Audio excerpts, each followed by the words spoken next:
I just got back from the Pokemon pre-release event for Surging Sparks. I thought I'd share with you the promo and the deck that I got, along with the general concepts of how you play the deck. Also, the 4 packs that I got inside my Build and Battle kit, and the 3 prize packs I got just for showing up and having a great time. Let's get to it.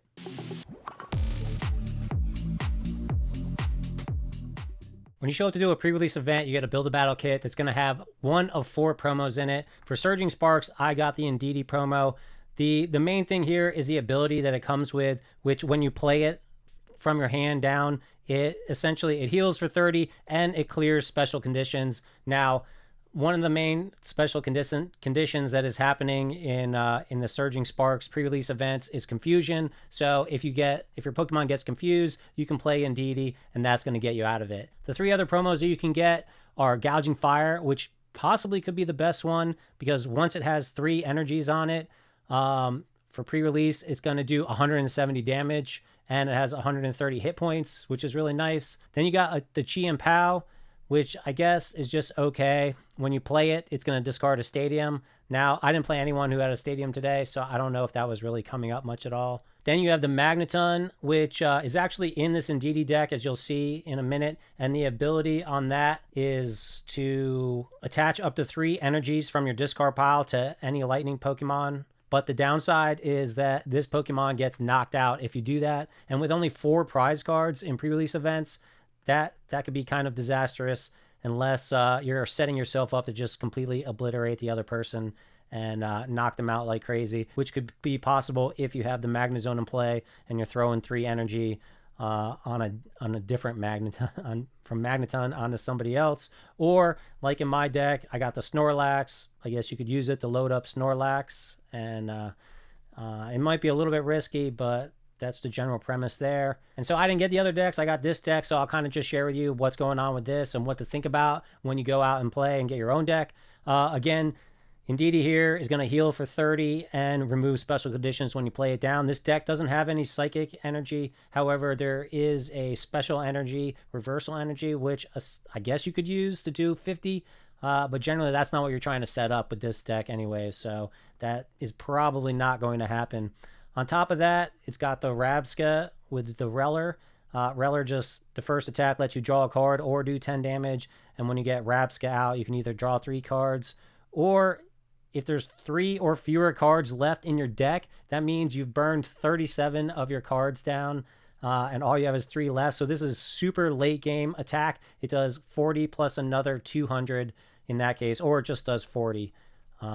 So that's kind of the game plan for Rabsca, is late in the game maybe, or even early, because 40 damage can add up pretty quickly if you get out in front and you get your Rabsca up, and you just keep hitting for 40. It's a little risky. That's not really the main thing, but it's something to kind of work on. Now, this also has Wu Qian. Again, another attack where if there's 3 or fewer cards in the deck, it does an extra 120 to 2 benched Pokemon on the other team. You could easily get up there.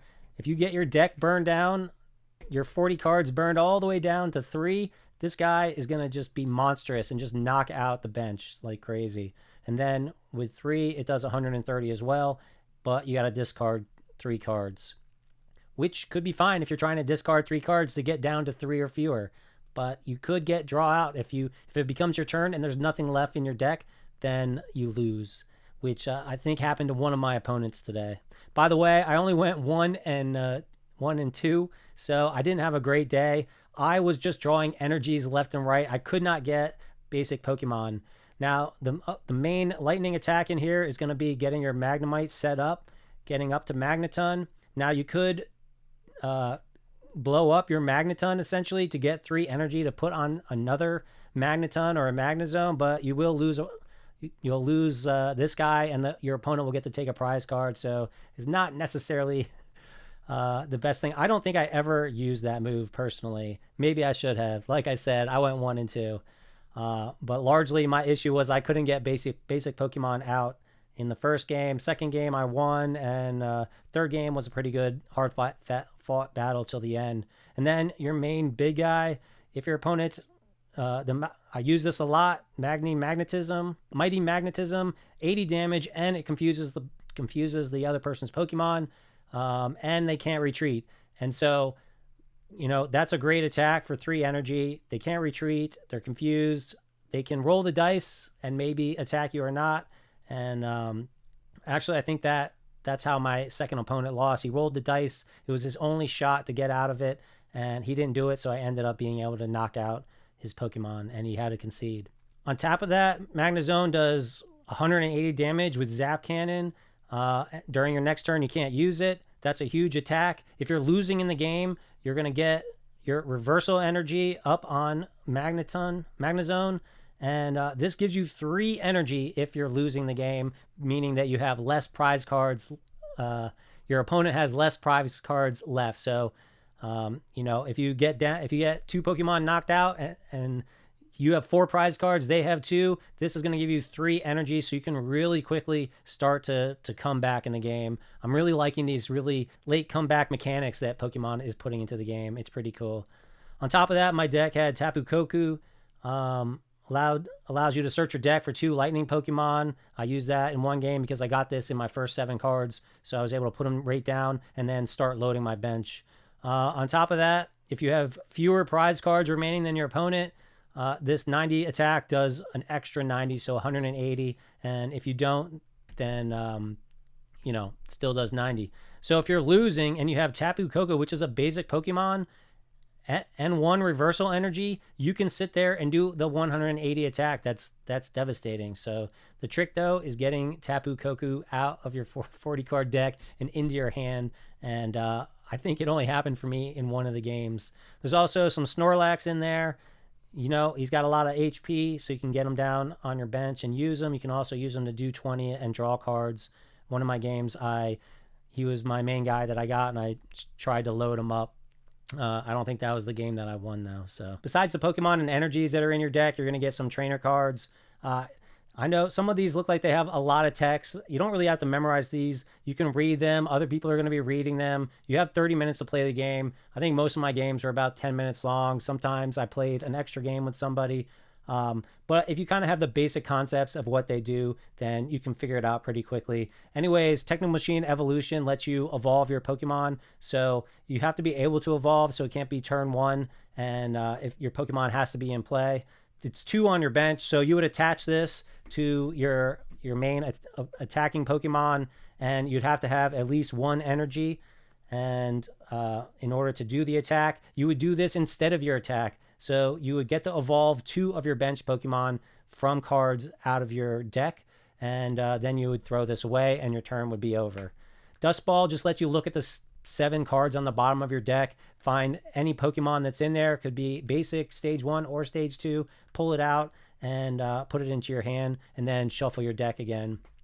Buddy Buddy Poffin, huge card, allows you to get 2 basic Pokemon with 70 HP or less. So like when I got this, I went in and got my Magneton in order to get him out, or Magnemite. Professor's Research lets you throw away whatever's in your hand and draw 7 more cards. Pretty simple. Now, this was cool. I used this today. It allows you to switch your opponent's Pokemon with one of their bench Pokemon, and then they're confused. So I took whatever their big hitter was, I moved it to the front, made it confused, and then I started attacking that card instead to try to knock it out before they loaded it up with energy, and started attacking me. Lucky Helmet, this kind of hurt me a couple times because I could have really used the Techno Machine Evolution, but since I already had a tool attached to my Pokemon, I couldn't swap it out with another one. But basically, every time you get hit, you get to draw 2 cards. Doesn't matter if you die or not, you get to draw 2 cards as long as you get attacked. So it's a nice way to start getting more cards into your hand to play. With Lacey, it allows you to shuffle your hand into your deck and draw 4 cards, or you can get 8 if your opponent is down to 3 prize cards or less, which in pre-release happens a lot because they start with 4 and they immediately go down to 3 as soon as they've knocked out one of your Pokemon. So it's a great way to get 8 fresh cards into your hand in that case. Rare Candy allows you to jump your evolution chain, go from basic right to stage 2. So if you could have a basic down and a stage 2 in your hand, then you can play this down and jump up, skipping the stage 1. Explorer's Guidance allows you to look at your top 6 cards, put 2 in your hand, and discard the others. If this is great for pre-release if you're trying to get a whole bunch of cards into your trash. quickly to try to get down to 3 cards or less for all of those great attacks that were really amplified when you were down to 3 cards or less in your deck. So here's all the packs that I got. Unfortunately, a lot of cool cards, but I didn't really get anything to help me in the game. I think I pulled 1 trainer out of my 4 packs and put it into my deck, and then I removed 1 energy. I wish I had removed a lot more energies. Maybe I should have thrown in another Snorlax or something, maybe another Reller, just to get some stuff out of the bench on there. The only EX or better card that I got was right at the end, and it was a Kilowattrel EX. Unfortunately, I didn't get a Wattrel, so I couldn't put it into my deck. It would have been fantastic if I had. It probably would have made a big difference. And I got my 3 extra bonus packs just for showing up and having a good time. Met some great people, had some good conversations. My friend Chris came out, so we got to meet up and talk for a bit. Always talking about what's going on in the Pokemon era, and you know, what kind of stuff we're running around town trying to pick up. Anyways, I think it's a fantastic set. I'm excited for it. I've been really enjoying the art from the Japanese sets, and now I'm looking to see what it does for the TCG meta, and also try to track down some of the big hits in here. Oh, and we got a Cyrano full art. Very cool. It's looking sharp, Cyrano. I don't know if I can pull off a white suit, but maybe someday. All right, nice. First hit. I think there's enough people there that they gave out about 3 booster boxes worth of cards to everybody. There's that Snorlax from the deck. And, you know, only so many people are going to get big hits. So I'm pretty lucky that I even got a full art. Terra Orb and Rabska. Beautiful artwork. Love the colors in the mountains, as I said when we got this in Japanese. There's the code card. I don't know if they're working yet. Since pre-release weekend happened, I'm trying to think if I updated my client recently. I don't know. I have not been paying that close attention, even though I keep going in there and playing with my Hydrapple deck. We got that Heliolisk, Gravity Mountain, Executor. There's Surfer. I do enjoy surfing, although I'm terrible at it. There's a Wattrel. I could have used that. That would have been fun. Larvesta and nothing. It's Palkia in the back. Oh well, I could have went 0 for 3. At least I got 1 Cyrano. Well, that's a wrap on my pre-release. I had a great time. Again, I've met some great people. I got a few packs. Hey, I got at least 1 hit. Not bad, not bad. I'll take it. I can't wait about another week and a half, and we'll get some more Surging Sparks in. I don't know. Maybe I'll have to look up and see if there's another pre-release next weekend. I might have to do it again. Like I said, it's a lot of fun. Get out there and play. I hope you guys are having a great weekend. I'll catch you in the next video.